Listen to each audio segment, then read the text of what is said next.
This is episode 15 of the Gen Y Leaders podcast.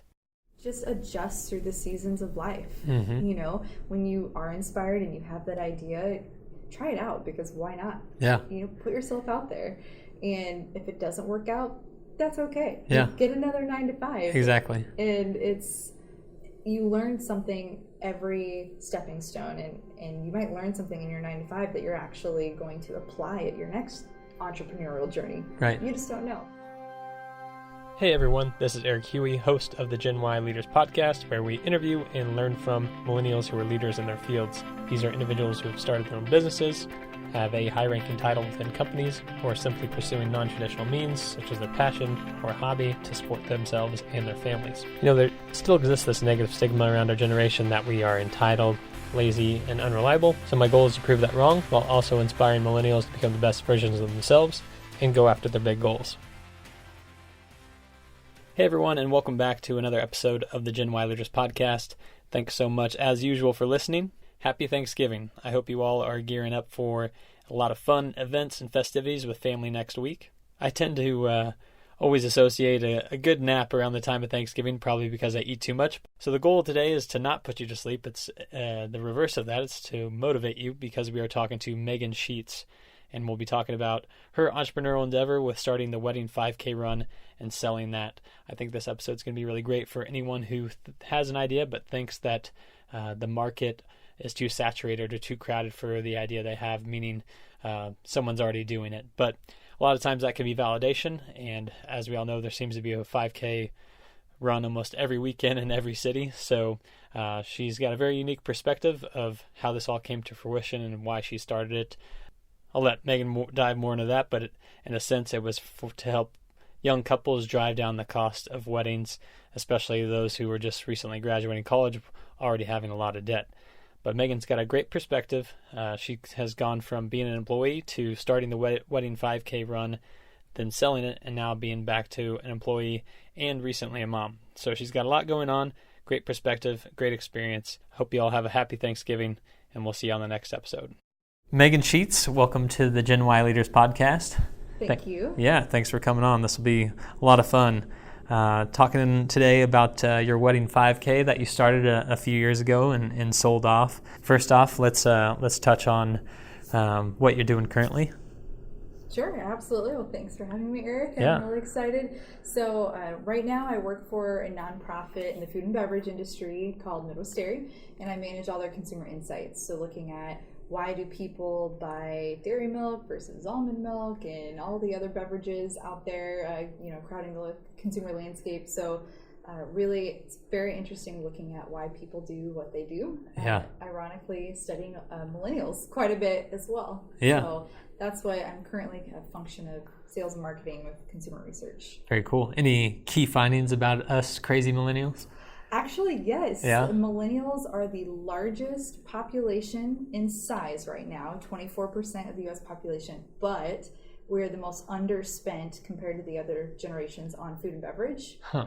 Because I guess we grew up in the backdrop of the recession, right. And millennials have a community mindset, Mm-hmm. So we're more likely to buy and share, like ride sharing or toys and clothes online, and apparently food and beverage we're pretty thrifty with too. So interesting. I think it's a good thing for the shoppers, right. But I will say the food and beverage industry is out to figure out how to increase sales right. with millennials. Yeah. I always thought it'd be interesting if like the milkman got popular again and like milk started being brought back to the door, like Uber Eats style, like with your milk and different types of milk and all that. Yeah, that's actually kind of big in the UK right now. Is it? Okay. And slowly making its way here, so good news. Oh wow. All right. I guess I won't hold my breath then. It's on the way. Exactly. Glad to hear it. That's awesome. What's your why? What keeps you motivated in going to work day to day? That's a really good question, and truthfully, this might be overly simplified, but just happiness. I have always felt excited in every role I've ever had, and finding something that you can be passionate in.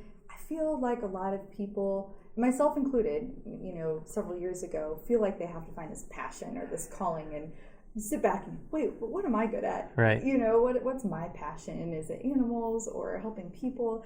And I think truthfully, it's, for me at least, I have found passion in many different roles in my life. And so as long as I'm excited about my work and it's interesting, I'm going to be giving it my all. And so that's, I guess, my why, is just to find that excitement and joy in day-to-day life. I think you knocked that one out of the park.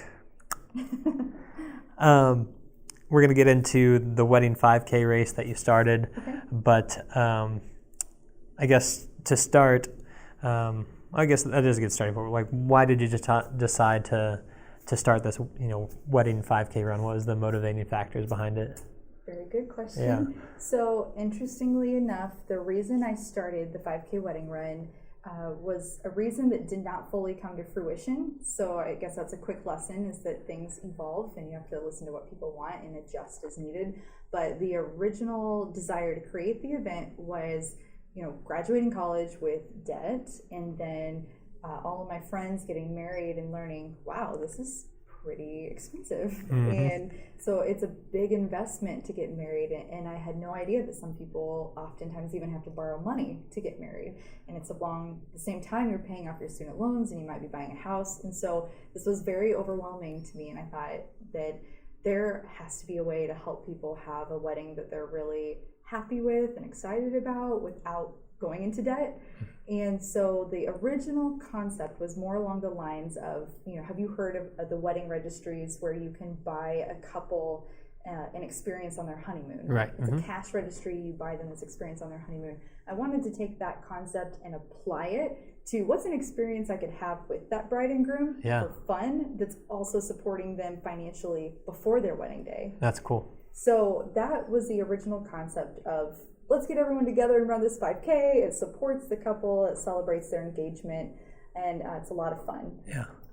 But then I very quickly learned and got feedback that while that was great in theory, people were really excited just about wearing tutus and tuxedos and just having fun, and then having the opportunity to do the bridal expo at the finish line. Okay. And so simplifying is what I did. And so that original desire to create this kind of debt-free option for couples, that part went away, which was okay. Yeah. And it ended up just being a really fun event. That's awesome.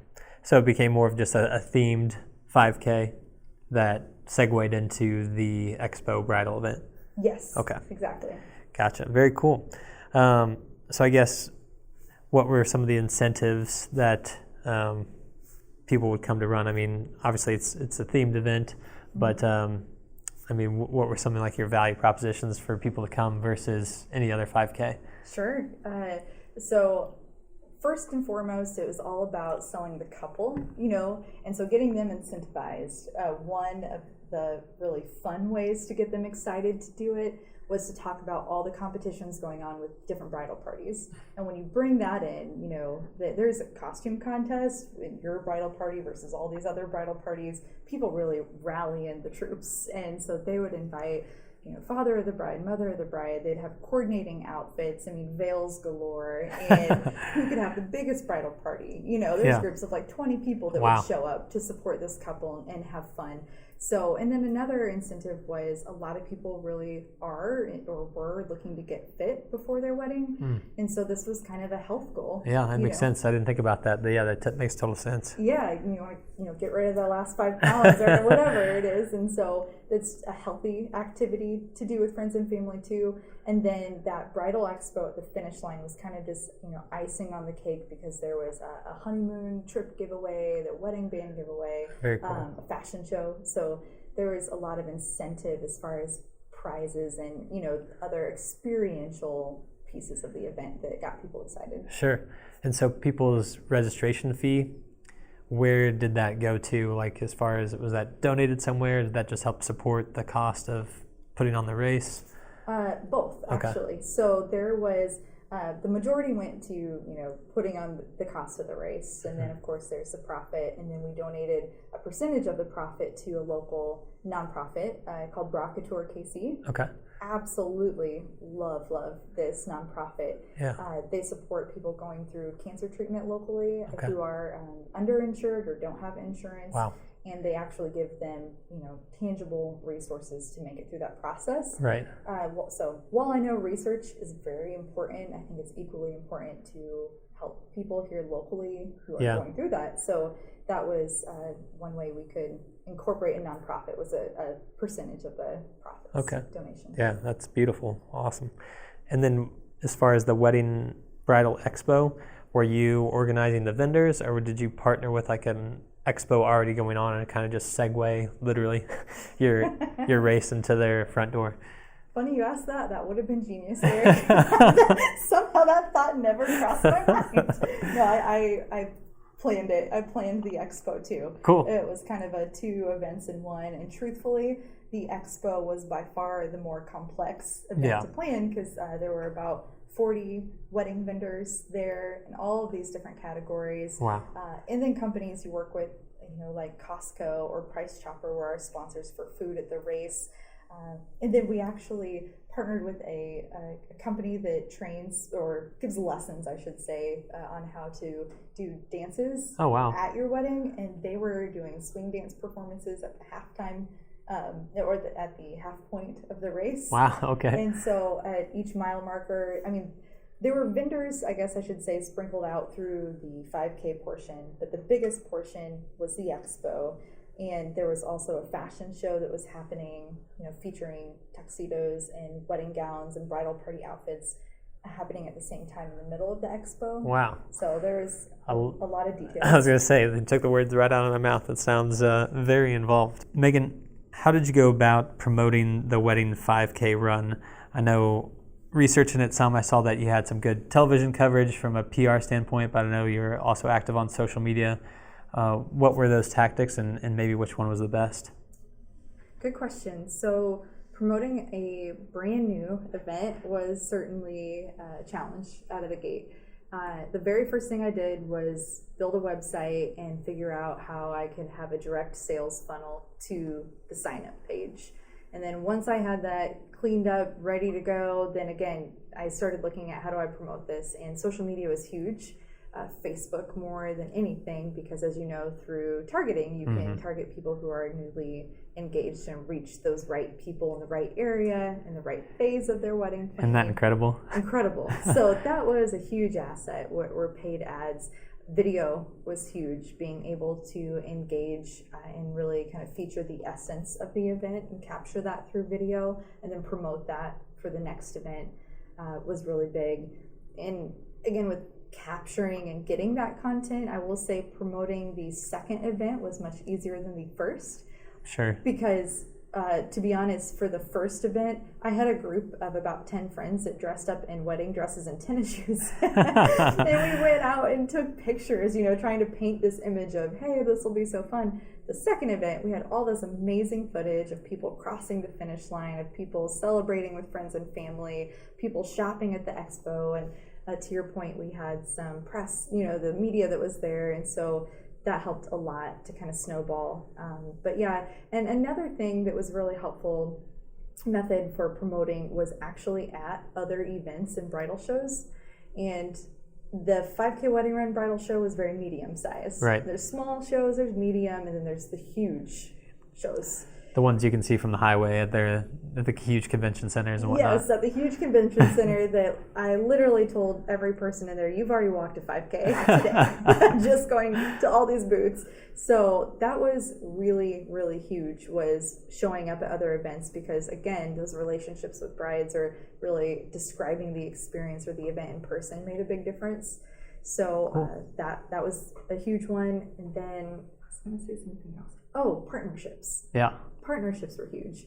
I made a partnership with the nonprofit that helped promote the event. I had a partnership with a running company that promoted the event. I had a partnership with The Knot and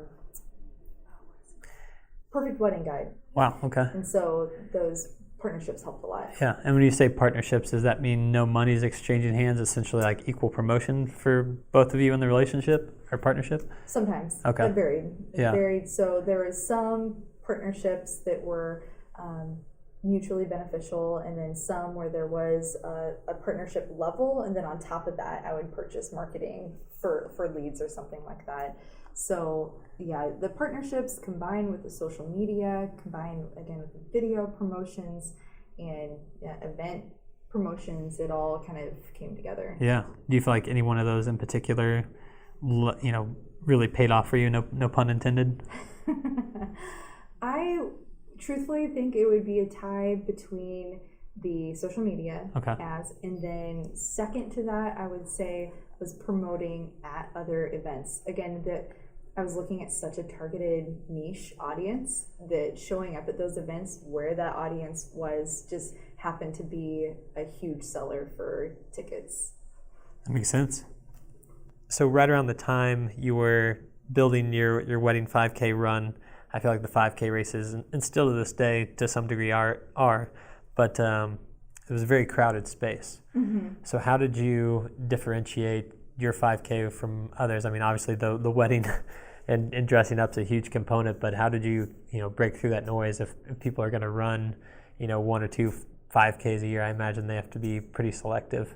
Sure, that's a good question. Yeah. I will say 2 things. One is I did do a little bit of research, bridal runs, 5K wedding runs, and trying to find out if there were other similar events. Mm-hmm. And there was not another wedding run in the area. And actually, as the event progressed and we had a second event, I started getting out-of-state inquiries from engaged couples in other states asking, is this going to come to my city, So yeah. I think it was fairly unique in nature, which helped to stand out. For sure. But the other piece of that is something I learned is that this event did not attract your typical runners. We did market within the running community, but if you really think about this event, I mean, it's really so much targeted at engaged couples. And there were a few couples that actually did sign up to as like almost a vow renewal or celebration, which was a neat spinoff. Yeah. But still, the majority was pretty niche in the wedding industry. And I will say, we talked a lot of people into participating that were non-runners. So there was actually... Sold them. Yeah, tracked them down. And so I would say 60 to 70% of the participants walked the event. And a typical 5K, it's probably flip-flopped. Right. So we actually, it was really funny at the very first 5K wedding run. My good friend Tom is an actual marathon runner. Wow. And so we had this joke, we're all waiting at the finish line for everybody. And here comes Tom, and then it was literally another 10 minutes until the second place person. So we're like, Tom could have ran this thing twice. Right. The time it took the second finisher to come through. But so it was very lighthearted, non-competitive. Yeah, that's a market in itself. Yeah, exactly. So as we progress through this, kind of keep us walking through it. I mean, how many races did you get to put on, and at what point did you realize you wanted to step away from it and sell it?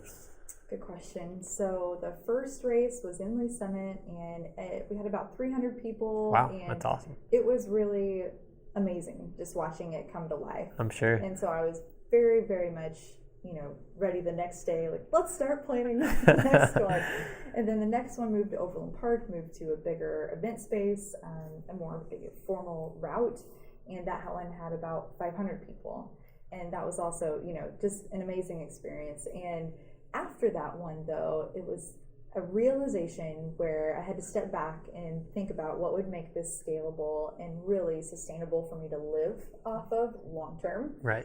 And looking at that, it was like, okay, this is going to have to be 1,000, 2,000 people to really, support myself, support the nonprofit, support vendors, everyone in the way that I want to. Right. And knowing that initial concept of my passion of wanting to help people be debt-free, that was wiped out of the equation. Right. I now knew it was just a matter of execution. Mm-hmm. So the innovation has happened, and we've almost got it so ironed out that it's now about execution. And someone needs to execute this for a couple years to really grow it for long-term profitability. So ironically, around the time I'm having this realization after the second event, I was approached by someone in the Kansas City area who plans bridal shows. And she said, I love planning unique bridal shows.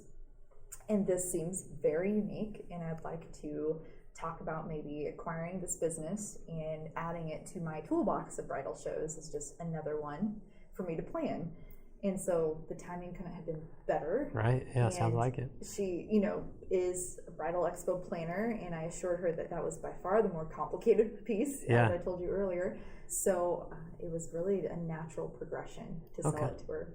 Yeah. Walk us through the sales process. I know movies nowadays kind of glorify that and make this huge process, especially movies like Social Network and whatnot. But when you're dealing with small business, what was that like going through that? It was really very simple, very smooth. It was a matter of, to your point, if you know the person, you can be down to earth. What do you want out of this? Here's what it entails. And talking through the contract, and we did work with a lawyer, of course, through that process, and looking at a 1-year plan, a 5-year plan. What does this look like? Looking at what's going to be mutually beneficial for all parties involved, and really just getting it in writing and notarized, and then supporting each other through the transition. Yeah, and that's a good point as far as supporting each other through the transition. I know sometimes when people sell a business, they're required to stay on board for a certain amount of time to kind of see things through, so to speak, and make sure that the business stays afloat while it's transitioning. Was there anything involved for you to pass it along? That was part of the agreement, was that I would be available as a consult for questions until the next event. Gotcha. Very cool. So I guess looking back on this now, are you glad that you sold it still, or are you wishing you kind of hung on to it a little longer? I think it was all meant to be. Yeah. I do. I loved it. It was, one of the biggest thrills of my life, and as you know, we've been skydiving. Yeah. And I would still consider that to be one of the biggest thrills of my life. Absolutely loved all the relationships developed within the running community, the bridal community. So I would not change a thing. I even stay in contact online with some of the brides that participated, that I met. And so I would not change it. I would do it all over again, because most importantly, I think my learnings were far greater than if I had just stuck it out to stick it out, or I'll do another 1 or 2. Let me hang on to this idea to prove a point, or to prove that I can. It felt more freeing to let it go and to move on and take all those learnings and hopefully apply it, in the future in a new way. Yeah, that makes sense. One point I forgot to ask before we started on this topic was, were you working a typical day job or 8 to 5 job while you were doing the wedding 5K? That's a really funny question, because I fortunately have a very supportive husband. That's great. It's good to have the supportive person in your life. Yes. And we had this plan where I was going to do both for a while, and I just got far too swept up in the excitement. It was like the second I called a wedding venue and they agreed to let us have the bridal show there at no cost, as long as the race ended there, and we got a date on the calendar. It was like that next day, I put my 2 weeks in at my 9 to 5, and I knew, okay, if I'm going to do this, and all these other people, I'm getting so much support, you know, in the industry. I owe it to everyone to give it my all. So I did. Yeah, proof of concept right there on the wall for you. Yeah. That's amazing.